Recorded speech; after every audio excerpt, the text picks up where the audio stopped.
নমস্কার বন্ধুরা, রানু রান্নাঘরে আপনাদের সবাইকে স্বাগত। বন্ধুরা, এখানে দেখুন আমি কিছুটা সজনের ফুল নিয়েছি। এক্ষুনি গাছ থেকে পেড়ে নিয়ে আসা টাটকা সজনের ফুল। তো আজকে এই ফুল দিয়ে আমি একটা রেসিপি বানাবো। তো রেসিপিটা কি বানাচ্ছি আপনারা যেন অবশ্যই প্রথম থেকে শেষ পর্যন্ত ভিডিওটা দেখবেন। তো এখানে আমি একটা নিয়েছি বড় সাইজের আলু। আলুটাকে আমি কেটে নেব ছোট ছোট পিস করে। আর ওদিকে সজনে ফুলটাকেও ভালো করে বেছে নিয়েছি, ওটাকে ধুয়ে রেডি করে রেখে দিয়েছি। এবার আলুটাকে আমি ছোট ছোট পিস করে নেব, এরকম সাইজ করে নেব। আপনারা চাইলে এর থেকে বড়ও করতে পারেন বা এর থেকে ছোটও করতে পারেন।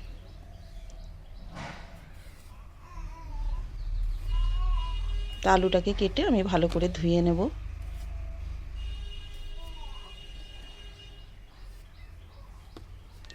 এতেই আমার হয়ে যাবে। এদিকে আমি নিয়েছি একটা বড় সাইজের টমেটো আর কটা কাঁচা লঙ্কা। এটাকে আমি পেস্ট করে নেব। তো ওটা পেস্ট করে রেখে দিলাম। এবার এখানে একটা বাটি নিয়েছি, এর মধ্যে নিয়ে নিলাম 3-4 চামচ মতো বেসন। বেসনের পরিমাণটা ফুলের থেকে একটু কম দেব। দিয়ে দিলাম স্বাদ মতো লবণ, একটু হলুদ, আর দিলাম একটু লাল লঙ্কার গুঁড়ো। দিয়ে অল্প অল্প জল দিয়ে বেসনটাকে ভালো করে ফেটিয়ে নেব।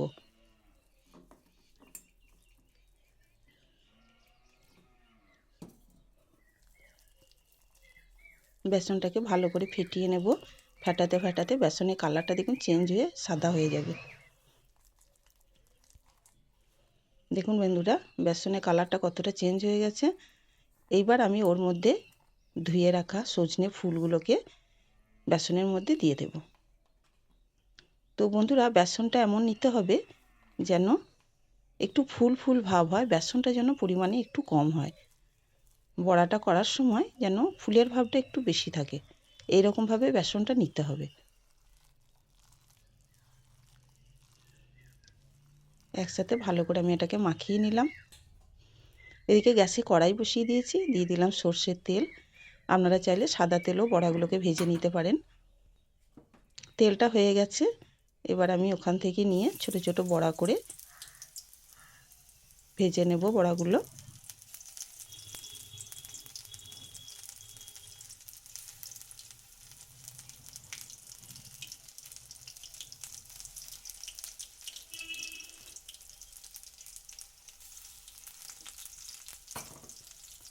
তো আমি কটা দিয়ে দিয়েছি। এবার এক পিঠ হয়ে গেলে এগুলোকে উল্টে দেব। তো আমার একটা পিঠ হয়ে গেছে, এগুলোকে আস্তে আস্তে উল্টে দেব। এগুলো বন্ধুরা শুধু মুখে খেতেও ভীষণ ভালো লাগে। এগুলোকে যদি এইভাবে ভাজা করে যদি গরম ভাতের সাথে, শুকনো ভাতের সাথে যদি খান, দারুণ লাগে খেতে।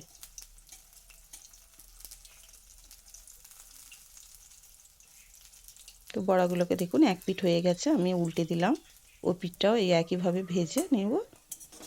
তো দেখুন আমার বড়াগুলো ভাজা হয়ে গেছে। এবার এগুলোকে তুলে নেব।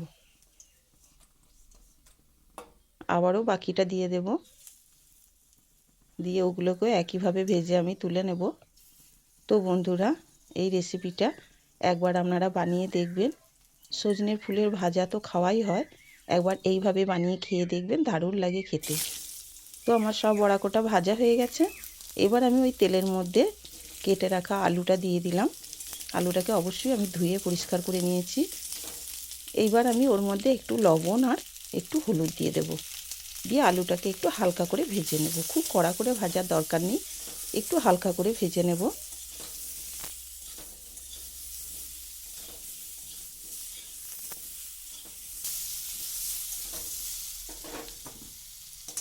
আলুটাকে ভেজে নিয়েছি। এবার আলুটাকে আমি ঢেলে নিলাম।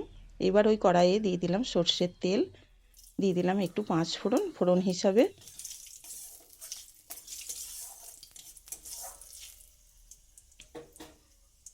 ফোড়নটা হয়ে গেছে, একটা সুন্দর গন্ধ বেরোচ্ছে। একটু সামান্য তেলের মধ্যে হলুদ দিয়ে দিলাম যাতে মশলাটা ছিটকে না যায়। এবার দিয়ে দিলাম 1 চামচ আদা বাটা। বন্ধুরা, যখন মশলা দেবেন তেলের মধ্যে একটু সামান্য হলুদ দেবেন, দেখবেন ছিটকাবে না। দিয়ে দিলাম জিরে গুঁড়ো, দিয়ে দিলাম ধনে গুঁড়ো, আর দিলাম হলুদ, দিয়ে দিলাম লাল লঙ্কার গুঁড়ো। এবার মশলাটাকে একটু তেলের মধ্যে ভাজা ভাজা করে নেব। এইবার টমেটো পেস্টটা, কাঁচা লঙ্কা টমেটোর যে পেস্টটা ওটা দিয়ে দিলাম ওর মধ্যে। বন্ধুরা ঝালটা আপনারা নিজেদের পছন্দ মতো দিয়ে নেবেন, কম বেশি করে।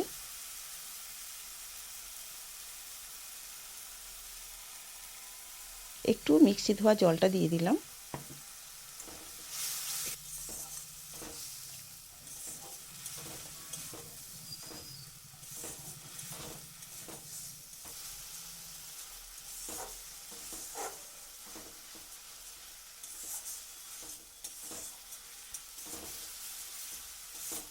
দেখুন বন্ধুরা, আমি সমানে নাড়াচাড়া করতে করতে মশলাটাকে অনেকটা কষিয়ে নিয়েছি। এইবার আমি ওর মধ্যে দিয়ে দিলাম স্বাদ মতো লবণ, আর দিলাম একটু মিষ্টি, দিয়ে মশলাটাকে আরেকটু কষিয়ে নেব যতক্ষণ না মশলা থেকে তেল ছাড়ছে। ভালো করে মশলাটাকে কষিয়ে নিলে মশলার যে কাঁচা গন্ধ সেটা থাকবে না। তাই একটু আস্তে আস্তে করে ধৈর্য ধরে মশলাটাকে কষিয়ে নিতে হবে। তো দেখুন বন্ধুরা, আমার মশলাটা প্রায় কষানো হয়েই গেছে, মশলা থেকে তেল ছেড়ে দিয়েছে। এবার আমি ভেজে রাখা আলুগুলোকে ওর মধ্যে দিয়ে দিলাম, দিয়ে মশলার সাথে আলুগুলোকে একটু কষিয়ে নেব।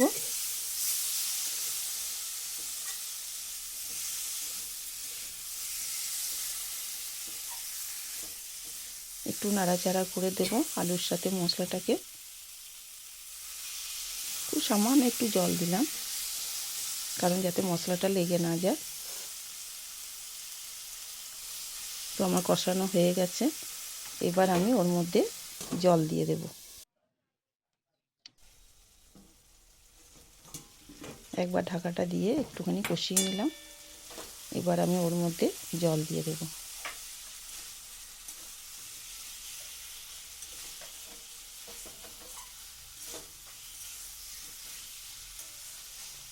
আলুটা আমার ভাজাই আছে, আলুটাকে আর ঢাকা দিয়ে বেশি কষানোর দরকার নেই, রেডি হয়ে গেছে আমার কষানো।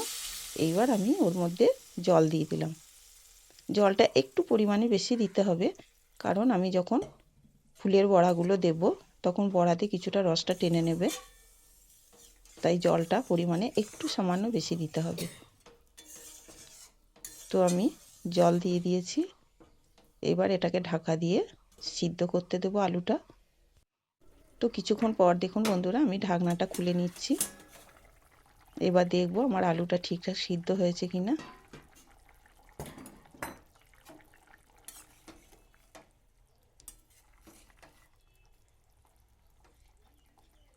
বন্ধুরা আমার আলুটা ঠিকঠাক সিদ্ধ হয়ে গেছে।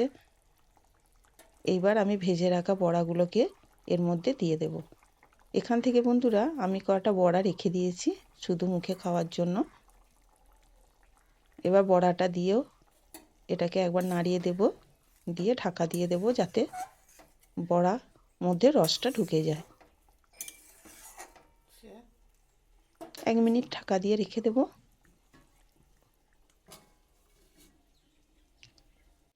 এক মিনিট পর আমি ঢাকনাটা খুলে নিলাম। দেখুন বন্ধুরা রসটা কতটা মরে গেছে, আর বড়াতে অনেকটা রসটা টেনে নিয়েছে। তো আমার রান্নাটা একদম রেডি হয়ে গেছে। এবার আমি এটাকে নামিয়ে নেব। আমি গ্যাস বন্ধ করে দিলাম। এবার এটাকে অন্য একটা প্লেটের মধ্যে নিয়ে নেব। তো বন্ধুরা একঘেয়েমি সজনে ফুল না ভাজা খেয়ে এইভাবে সজনে ফুলের বড়া করে তরকারি করে খেয়ে দেখবেন, দারুণ লাগে খেতে। এই তরকারি দিয়েই আপনার ভাত খাওয়া হয়ে যাবে, এতটাই খেতে সুন্দর হয়, আর একটা অন্য স্বাদ পাওয়া যায়।